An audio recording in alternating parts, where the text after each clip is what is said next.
চেছ school আসামলৈ সকলোকে স্বাগতম জনাইছো ক্যালকুলেশন এটা বিৰাটেই ইম্পৰ্টেন্ট পাৰ্ট হয় ক্যালকুলেশনটো কোনটো সময়ত শেষ কৰে এই কথাখিনি আমাৰ নতুন প্লেয়াৰ্স খিনি বা ইন্টাৰমিডিয়েট প্লেয়াৰ্সে নেজানে ক্যালকুলেশন কৰিব যাওঁতে জাস্ট সৰু এডভান্টেজ এটা দেখে আৰু লগালগ চালটো খেলি দিয়ে কিন্তু ক্যালকুলেশন কেতিয়া শেষ হয় যেতিয়া তুমি ফুল নিজৰ কন্ট্ৰোলত পজিশনটো আনিলা নিজৰ এডভান্টেজ খিনি তুমি বুজি ললা যে কোন কিটা এডভান্টেজ তোমাৰ আছে তুমি যদি স্যাক্ৰিফাইস কৰিছা তুমি আউটকামটো অপোনেন্টৰ গুটেইটা চাল চেক কৰাৰ পাছত তোমাৰ পজিশনটো ভাল হৈছে নে নাই হোৱা এই গুটেইখিনি চালে এই গুটেইখিনি ইভালুৱেট কৰাৰ পাছতহে একচুয়ালি ক্যালকুলেশনটো শেষ হয় তো ইয়াত তোমালোকক মই পজিশনটো দেখাও সো এইটো পজিশন বগাৰ চাল তো তোমালোকক মই অকমান সময় দিছো ভাবি লোৱা মই তাৰ পিছত দেখাম তোমালোকক সলিউশনটো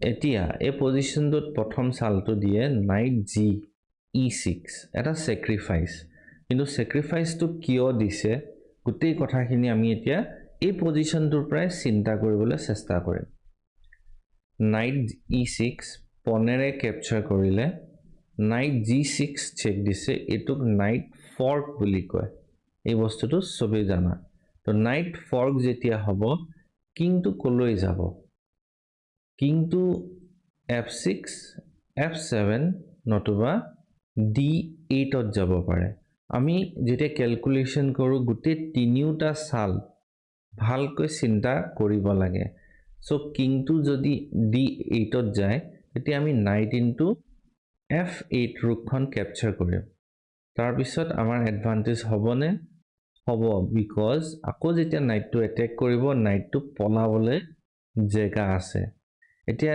ইন্টাৰমিডিয়েট বা নতুন প্লেয়াৰ্স খিনিয়ে এই কথাটো নেভাবে যে মই ক্যাপচাৰ কৰিম কিন্তু মই উলাই আহিব পাৰিম নে নোৱাৰো এই বস্তুটো ইম্পৰ্টেন্ট হয় সো নেক্সট কিংটো ইয়াত যদি ইয়াতটো আহিব নোৱাৰে কিংটো f6 ত যদি আহে তো এটো বেয়া হ'ব কাৰণ আমি যিকোনো এখন ৰুক ক্যাপচাৰ কৰিব পাৰো বিশেষকৈ এইখন ক্যাপচাৰ কৰিম কিয় আকৌ যেতিয়া আমাক এটেক কৰিব আমি এই পিনে পলাই আহিব পাৰিম নাইটটো সো দিস ইজ গুড যদি কিংটো f7 ত দিয়ে তেতিয়া আমি যদি এইখন ৰুক খাও আমাৰ বেয়া হ'ব কাৰণ কিংয়ে আকৌ ৰুকখন নাইটটো ক্যাপচাৰ কৰি দিব তো আমাৰ কেটা নাইট গল দুটা নাইট অপোনেন্টৰ আমি এখন ৰুক পাইছো সো এটো বেয়া হ'ব সো কিং f7 টু ব্ল্যাকৰ best move to knight into h8 এতিয়া আমি চিন্তা কৰিব লাগিব যে ব্ল্যাকে কি খেলিব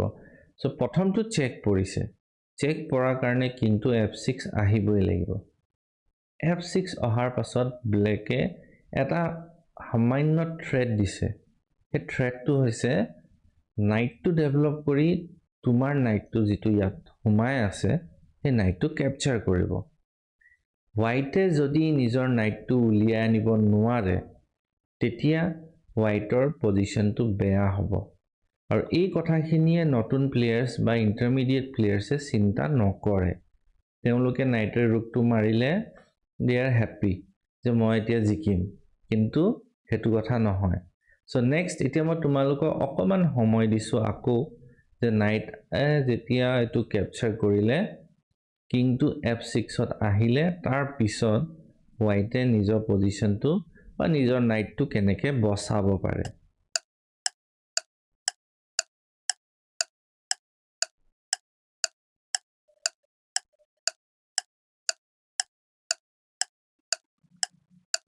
ঠিক আছে এতিয়া আমি তেনেহলে পজিশনটো লৈ যাও সবে হয়তো কিবা চিন্তা কৰিলেই check king f7 knight takes rook king f6 এতিয়া মই কৈছিলো যে থ্ৰেটটো আছে নাইট e7 আহিব আৰু তোমাৰ নাইটটো ক্যাপচাৰ কৰিব এটো বচাব যদি লাগে কি কৰিব লাগিব এটা দেখা গৈছে পন টেক্স পন কিং টেক্স পন তাৰ পিছত নাইটটো g6 ত আহিব পাৰে এইটো এটা ইণ্টাৰেষ্টিং লাইন আছে, এইটো যদি খেলে মোৰ মতে বেয়া নহ'ব। তো এবাৰ চাওঁ, পন টেক্স পন, নাইট E7, যদি ইয়াত আহে কি কৰিব, কিঙেৰে এই পনটো কেপচাৰ কৰিব আৰু তোমাৰ বগা নাইটটো ওলাই আহিবলৈ কোনো ৰাস্তা নাই, ছেফ স্কোৱাৰ নাই, ডিফেন্সো কৰিব নোৱাৰা। চ' এইটো বেয়া হ'ব। দেখিছা কিমান ইণ্টাৰেষ্টিং পজিশ্যন হয়, কেলকুলেশ্যন কিমান ডিপ কৰিব লাগে। ওপৰতে কিবা এটা চাই আমি চাল এটা দি দিব নালাগে। নেক্সট ইয়াত একচুৱেলি বচাবলৈ এটাই লাইন আছে, সেইটো হৈছে F4। যোনে যোনে চিন্তা কৰিছিলা, ইটছ ভেৰি গুড। এতিয়া কি কৰিব পাৰে, G6 খেলিব পাৰে, নতুবা নাইটটো E7 খেলিব পাৰে। যদি G6 খেলে তেতিয়া আমি এইটো খাই দিম। এতিয়া নাইটটো যদি ইয়াত আহে আমি নাইট F7 আহিব পাৰোঁ। এই যিটো পন আছে ইয়াৰ ছাপৰ্টটো ইয়াৰ পৰা আঁতৰি গ'ল, কাৰণ G6 খেলিছিলে। চ' এই বস্তুটো কৰিব পৰা যায়।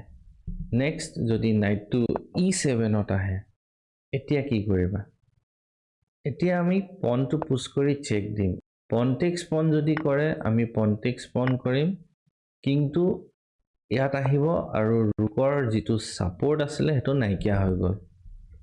চ' পন টেক্স পনটো কৰিব নোৱাৰে, কিন্তু ইয়াত আহিব, কিন্তু ইয়াত আহিলে আমি বিশ্বপটো ইয়াৰ পৰা চেক দিম। এই চেকটো দিয়াৰ পাছত কি হৈছে, নাইটৰ G6 স্কোৱাৰটো ডিফেন্স হৈ গৈছে, তো আৰামত খেলিব পাৰিব। কিংটো যাবলৈ এটা স্কোৱাৰ আছে, তেতিয়া আমি কি কৰিম, ইয়াত এটা বস্তু মন কৰিবা, ব্লেকে পন পুছ কৰি ডিস্কভাৰ চেক দি পিনে আমাৰ বিশ্বপটো মাৰিব পাৰে। তো এতিয়া আমি ইয়াত ৰুকখন E3 খেলিম। E3 খেলাৰ পাছত এইটো খেলিব পাৰে, চেক দিম, কিংটো H4 যাব, আমি ৰুকখন F3 খেলিম, তাৰপিছত বিশ্বপ ইনটু ৰুক কৰিব, ৰুক ইনটু বিশ্বপ কৰিব। এতিয়া নেক্সট মুভ এইটো চেকমেট হৈ আছে, বচাবৰ কাৰণে rook into pawn, rook H3, king G5, rook H5 checkmate.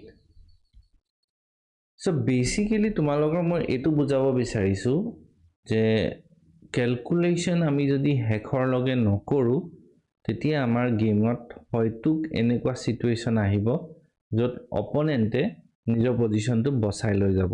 For example এই পজিশ্যনটো টোটেল 12টা চাল আৰু একুৰেট মুভছ চিন্তা কৰি পিনেহে হোৱাইটে ব্লেকক চেকমেট কৰিব পাৰিছে after first move night E6। অকল আমি এটা চাল দুটা চাল চাই পিনে যে অপনেণ্টৰ ৰুক এখন খাই দিব পাৰিলোঁ, সেইটোতে আমি কেলকুলেশ্যনটো কেতিয়াও ষ্টপ কৰিব নালাগে। আমি অপনেণ্টৰ 100% এডভান্টেজ লোৱাৰ পাছতহে আমি কেলকুলেশ্যনটো ষ্টপ কৰিব লাগে। নিজৰ ছেফটি, অপনেণ্টৰ থ্ৰেটছ, গোটেইখিনি বস্তু ইয়াত আমি ভালকৈ চাই ল'ব লাগে।